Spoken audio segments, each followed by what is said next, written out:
It was the summer of 2022.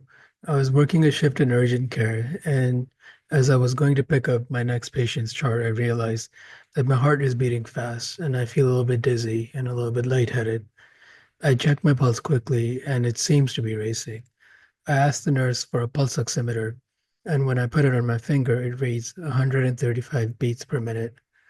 That was the day I realized that I was burnt out. To understand how I got there, I think we need a little bit of background on myself and my childhood. I grew up in India in a middle class family, and we lived in an apartment right across from the slums where there were kids going to the bathroom on the streets. We did okay according to standards in India at that time, but compared to the standard of living in Canada and the rest of the world, we would be categorized as a low socioeconomic status. Growing up there, success for me looked like somewhat status, power, and money. I never thought I would be able to afford a house or drive cars such as BMWs and Mercedes. And I've always chased that growing up to an extent, even though uh, I'm not sure if I ever recognized it or if, even if I fully accepted as I talk to you guys today. My path to graduating from residency was at times uncertain. I failed my one of my screening exams called USMLE Step 2CS after I graduated from med school in the Caribbean, and it took me 3 years to finally get a spot in family medicine at the University of British Columbia. And even then, I was rejected the first time, and I emailed them asking them to reconsider me for an interview, and thankfully they did. Um, and now I am a practicing family physician, and I do a few other things I'll get into towards the end of this video. Even after I got into residency at one of the best schools in Canada, I was in remediation during residency, and then I also failed my board exam for family medicine after I graduated. Once I graduated residency, I finally had the opportunity to make an amount of money I never thought I would be able to make in my lifetime. So anywhere from a few $100,000 up to $1 million a year if I worked in the right settings, and if I worked hard enough. So I started working as much as I could, not realizing that this was my way of validating myself and dealing with my insecurity of not being enough. I worked and I worked and I worked to fulfill this desire I had to feel like I was contributing to the world and to myself, and I was worthy of the success I had achieved up to at that point. I remember I got a job offer at one of the Harvard hospitals in Boston as a hospital medicine physician, and I finally felt that I had made it. Growing up in India, Harvard has this almost spiritual or religious connotation where you have achieved success if you've made it to Harvard to an extent. That didn't end up working out because of licensing issues between the US and Canada. And I moved to Vancouver to work as a full-time hospitalist at that point. I kept chasing status to an extent. I joined some committees. I was on the COVID advisory committee, and I was the hospital health officer. And I was taking care of one of the very first COVID patients at that point. I was getting paid fairly well as well, about $1,600 a day. And again, I never thought I'd be in a position to make that much money. As I kept working, I started realizing that I'm still not feeling fulfilled, and I'm not sure if this was still insecurity or just the need to do something different every day or something more. So, and again, money was still a factor here for me. I thought about improving inefficiencies in medicine and also making money at the same time. And I landed at doing a startup. As I launched my startup, I continued working full time.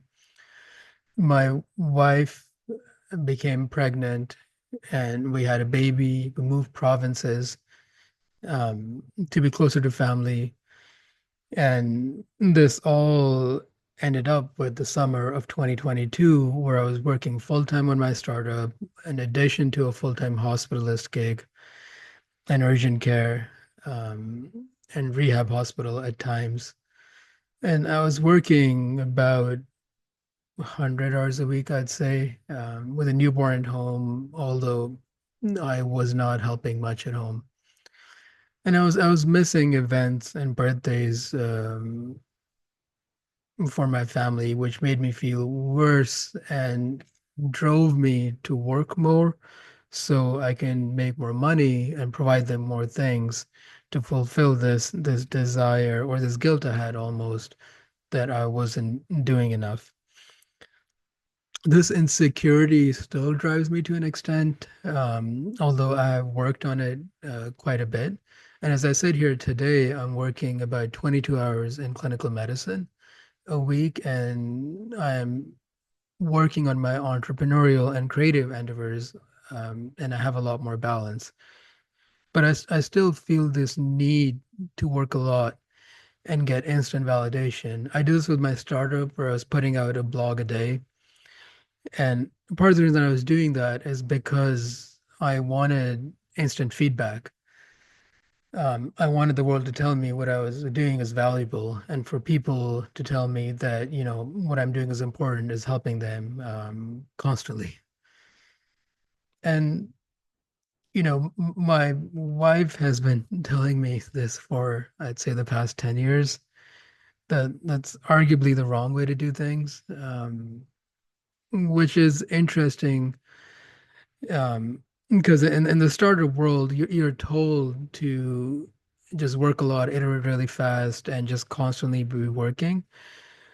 But, I do think there's something to say about taking your time and taking it slow, or how Adam Grant calls it, moderate procrastination, in his book.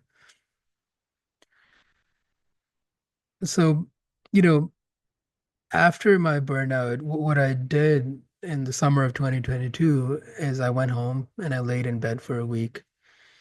And I thought about, how did I get to where I am? I got up after a week and then kept doing the same thing for another, I would say another year, or 2 years. And I still fall victim to this mentality that I have to keep producing, I have to keep doing something different, something new. I have to keep seeking validation to be worthy. And I'm not really sure to be worthy of what, but it's just this drive to constantly improve on myself. And I think the world, in a lot of ways, rewards this mindset that you have to keep growing, you have to keep improving, and whether it be at work, in relationships, with money, with your physical health. And I do wonder if it's responsible for the burnout epidemic, and if there's a way to live life and build things and grow startups even, in a more mindful, in a more balanced way. This is what I'm trying to do with my balance and with my work. So as I said, I'm 22 hours clinical. Um, I'm playing around with launching a venture fund. I have an angel group of about 600 physicians that I manage. Although it doesn't take too much of my time at this point. I have a podcast, which I have not been consistent with, and a newsletter that I have not been consistent with. Although I the podcast is what gives me quite a most of my joy. If I were to categorize into what brings me the most joy at work, um, I would say it would be this podcast because I like talking to people and I like sharing my ideas as well. I have not painted in about a year, and I used to paint quite a bit.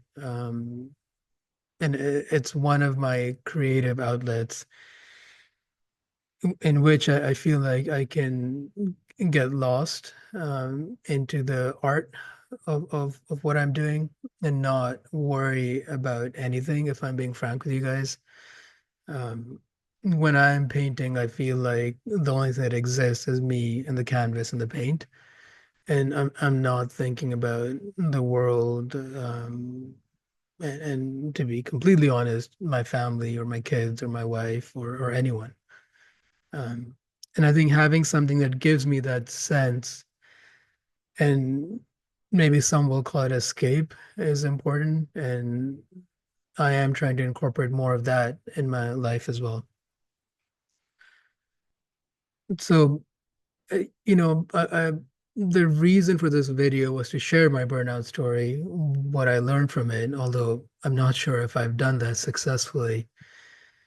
But the big takeaway I would say is that it's okay to not constantly chase things and not constantly grow.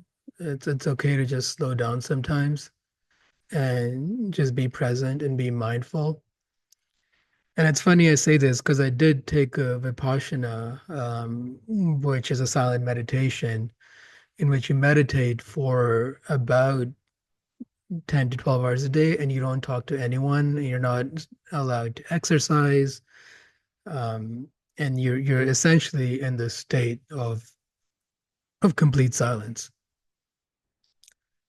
And I wish that as I was doing my startup and ramping up my work and taking a lot of overnight shifts and call shifts and having these 100-hour weeks, I took time to plan my life a little bit more and plan for a little bit longer than say the next month, and thought about my longevity and my health, um, while I did that. The past 2 months, I've worked out almost every day, and I'm on a much better path now, although I'm still susceptible to falling victim to my insecurities and my mentality of constantly doing something and constantly improving and progress and requiring these short feedback loops for the work I'm doing.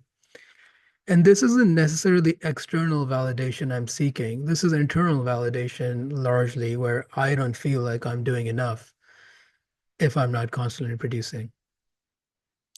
So to end this short podcast, I will say it's okay to just rest. Um, and this is mostly will resonate with people who are high achievers, who constantly overwork themselves, for money or for power or for status, or because they're running away from something or running towards something. I think sometimes you should rest and you need to take care of your physical and your mental body before you can do the work you need to do.